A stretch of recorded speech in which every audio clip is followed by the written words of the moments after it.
Hello everyone, this is Mohammed Tuhami from Midway Simplicity and welcome to a new episode of the Midway Decluttering Show where you will find tips on how to declutter your first 100 items. And today I have a very special guest with a very exciting and interesting story. She is Bea Johnson from Zero Waste Home and author of Zero Waste Home book. Hello Bea, thank you very much for being my guest today. Hi there. Thanks for having me. Thank you. Let's start by your story. What was the transformational point and what was the trigger behind Zero Waste Home? Well, for us, it all came gradually to us. So back in 2006, we were living in a large home about 30 minutes outside of San Francisco. And we were in a cul-de-sac, so we had to drive everywhere. We had to take our car to the store sorry, I have some people here today. They're doing a documentary about me today.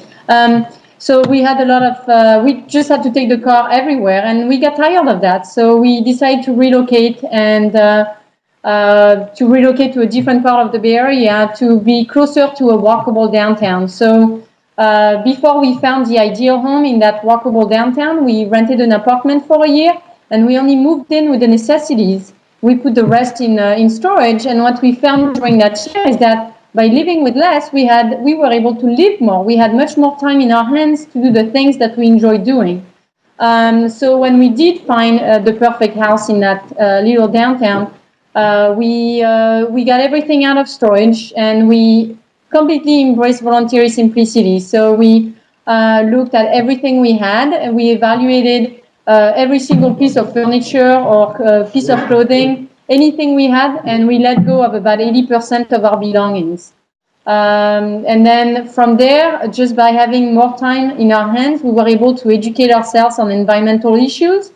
We read books, we watched documentaries, and what we found during that time was that, well, it made us really sad for the future of our kids, what was happening. So we decided to do something about it. So my husband quit his job to start a sustainability consulting company, and I tackled the home. So I first started shopping with just reusable totes, and then we pushed it a little further. I made my own cloth bags to purchase bulk foods. And then I started going to the store with my own jars to purchase fish, meat, cheese, and deli, things that are wet from the store. And little by little, we just tackled our waste. And today, our yearly amount of waste fits in a quart-size jar. Wow, a year of waste in a small jar? Yeah, do you want to see it? No, it's okay. I believe you. There it is. Wow. It's only because I had it there that I was able to bring it out. But Wow. anyways. In fact, usually in Midway Simplicity, the concept is to feature mainstream ideas that mainstream people can apply. And at the beginning of starting my blog, I have noticed your website, but I thought, no, this is not the Midway style. This is too extreme, zero waste. And then I would like to quote a sentence from your website that attracted my attention recently, which is, "We not only feel happier, we lead more meaningful lives based on experiences instead of stuff and action instead of inaction." This is what you wrote in your About page. And this is what Midway Simplicity is all about. It's all about experiences instead of stuff. So tell us how this extreme zero waste lifestyle is helping you lead more meaningful lives, pursue your passion, and have better experiences, and how the mainstream can apply your tactics. Well, what's interesting is that we do not consider ourselves or our lifestyle as extreme at all, because today zero waste is completely automatic. It's just because we've applied a system and that system works for us and it's made our routine much easier. So we don't think about waste anymore because we don't bring it in. What a lot of people don't realize is that zero waste really starts outside the house. It's not the decisions that we make inside the house that matter. It's the decisions that we make outside. And that's the same for simplicity. It's the decisions we make outside the house when we shop or when we say simply no to shopping that we simplify or interiors. What we do today is simply apply the 5 R's in order, and what those 5 R's are, and it's been the key for us to zero waste and living more meaningful lives, is that we refuse all the stuff that we do not need. So we don't bring in things that are unnecessary. We say no to freebies, to things that are given to us at conferences or junk mail. Then we reduce by simply letting go of all the things that we do not need. So that is living. Here is my son now. There's a lot of people walking around today. It's really weird. So we've by decluttering, we've been able to let other people enjoy these things, the things that we didn't really use on a daily basis. And then the third R is to reuse by buying secondhand and swapping all our disposables for reusables. And then recycling what we cannot refuse, reduce, or reuse, and finally rotting, that is composting the rest. So that has had an impact on our way of life, because when we refuse the things that we do not need, we don't have to deal with the clutter later. When we reduce, we're just simply living with the necessities. It makes cleaning easier. It makes life easier in general. We don't have to go to the store to replenish things. I used to shop as a hobby. I no longer do that. To me, shopping now is more a bit of a chore, something I do because we have to buy food, and sometimes we replace some article of clothing, but otherwise I much rather now go on hikes with my family, go to the beach, go even the kids. We have a way that we've actually brought in more experiences into our lives is, instead of giving the gift of stuff for Christmas and birthdays, we've given the gift of experiences. So, for example, last year for Christmas, we gave the kids a subscription to a family activity. So each month we together do a family activity that we've never done before. So that has taken us out of the regular activities we always do. It's pushed us to spend more time together and do things we've never done before. So, for example, we've gone strawberry picking. We've rented kayaks. We've gone camping in places we had never gone before. We've gone to a pinball machine museum. That was kind of odd, but it was really awesome. We've done things like that simply because we've eliminated all the activities that take time and are based around consumption, and replaced them with things that we enjoy doing together. Awesome. So you said that the 5 laws are refuse, reuse, reduce. It's in order. It's very important. Refuse, reduce. So it's a refuse, reduce, reuse, recycle, rot. Recycle. So what's rot again? Rot is compost. Okay, so you do this by yourself. The composting today, we used to do it ourselves, and now we have our CD picks up green compost. So we have a green bin, and we can put in things that even we never thought were compostable, such as hair, nails, things that we sip from the floor, or even the lint from the dryer, things like that go in the compost. Okay.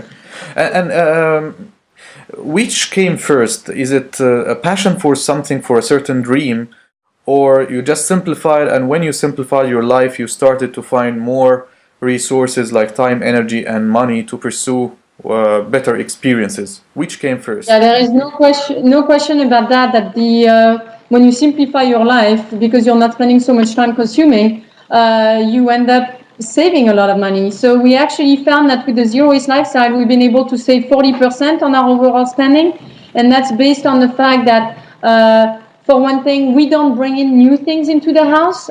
We only purchase what needs to be replaced. We also, when we do buy something, we buy it secondhand or we buy it in bulk.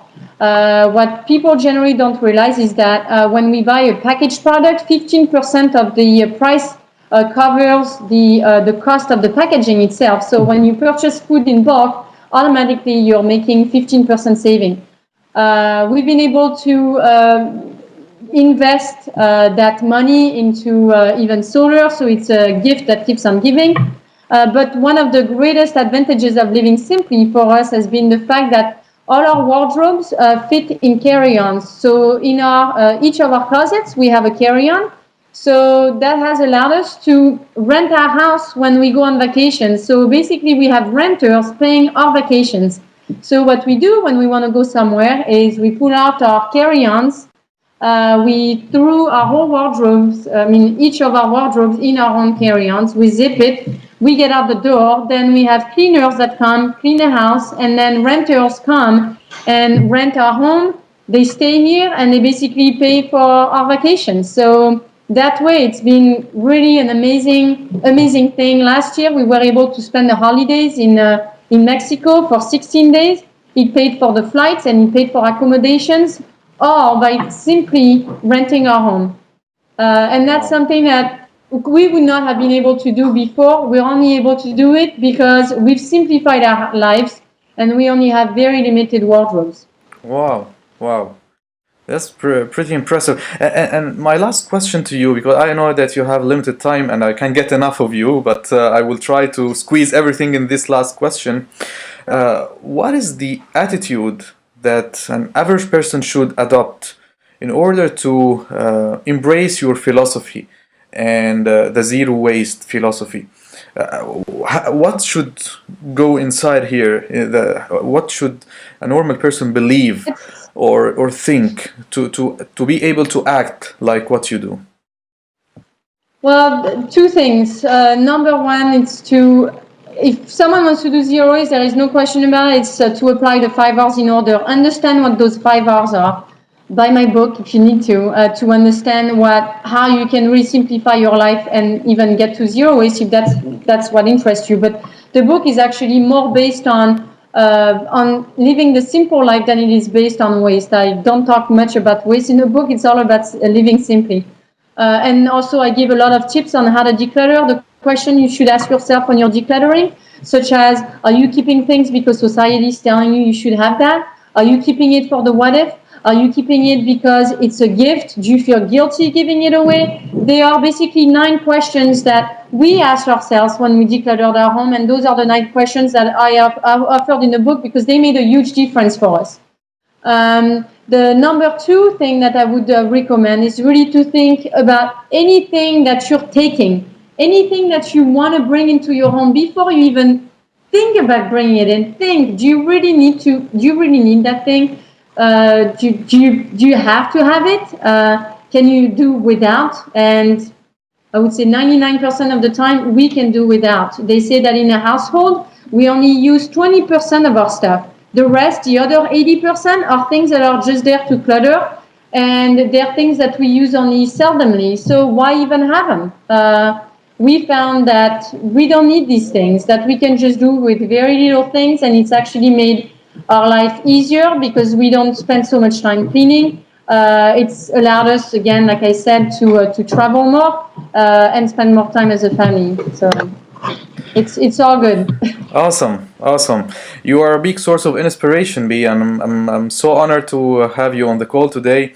Thank you very much, and if you would like to leave us with final words of wisdom, the floor is up to you.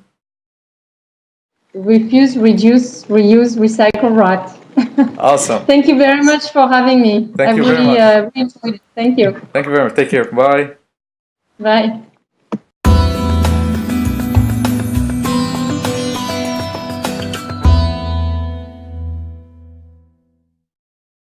Of Zero Waste Home book. Hello, Bea. Thank you very much for being my guest today. Hi there. Thanks for having me. Thank you. Let's start by your story. What was the transformational point and what was the trigger behind Zero Waste Home? Well, for us, it all came gradually to us. So back in 2006, we were living in a large home about 30 minutes outside of San Francisco. And we were in every single piece of furniture or piece of clothing, anything we had, and we let go of about 80% of our belongings. And then from there, just by having more time in our hands, we were able to educate ourselves on environmental issues. We read books, we watched documentaries, and what we found during that time was that well, it made us really sad for the future of our kids, what was happening. So we decided to do something about it in a cul-de-sac. So we had to drive everywhere. We had to take our car to the store to. Sorry, I have some people here today. They're doing a documentary about me today. So we had a lot of. We just had to take the car everywhere, and we got tired of that. So we decided to relocate to a different part of the Bay Area to be closer to a walkable downtown. So before we found the ideal home in that walkable downtown, we